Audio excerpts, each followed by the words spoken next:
ICC की जानिब से सूर्या कुमार यादव, हारिस रऊफ और साहबजादा फरहान के खिलाफ शिकायत पर फैसला महफूज कर लिया गया है और ये फैसला आज ही आने का इम्कान है। इस पर हम बात करेंगे डॉन न्यूज़ के रिपोर्टर अब्दुल गफ्फार से। अब्दुल गफ्फार, आपने हमें लास्ट टाइम ये बताया था कि सूर्या कुमार यादव को डीमेरिट पॉइंट भी दिया जा सकता है और जुर्माना भी आयद किया जा सकता है। पाकिस्तानी प्लेयर्स पर मुमकिन तौर पर क्या सजाएं आयद हो सकती हैं?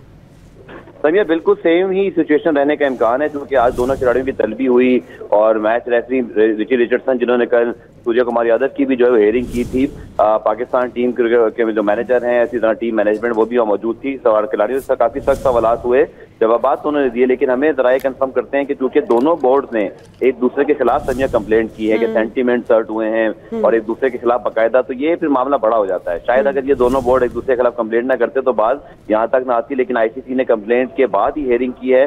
तो आज हमें ये तो कंफर्म हो गया कि प्रेस रिलीज के जरिए किसी भी वक्त जो है वो सजाएं या जो जुर्माना और या फिर वार्निंग, ये जो है वो मतलब आयद की जा सकता है तीनों ही खिलाड़ियों पर, चूंकि सियासी बुनियादों पर जो है वो दोनों बोर्ड ने एक दूसरे के खिलाफ खिलाड़ियों पर जब इल्जाम लगाए हैं, सेंटीमेंट्स और हर्ट होने का जिक्र किया है, पॉलिटिकल चीजों को खेल में लाने की बात की है, तो हमें जरा कंफर्म करते हैं कि एक जैसे ही मैच चीज का 50 से 100% जुर्माना आयद हो सकता है खिलाड़ियों पर। उसके साथ साथ डीमेरिट पॉइंट और वार्निंग जो है वो आगे के लिए दी जा सकती है। तो अब सबको आईसीसी की ईमेल का प्रेस रिलीज का इंतजार है। जी, बहुत शुक्रिया अब्दुल गफ्फार।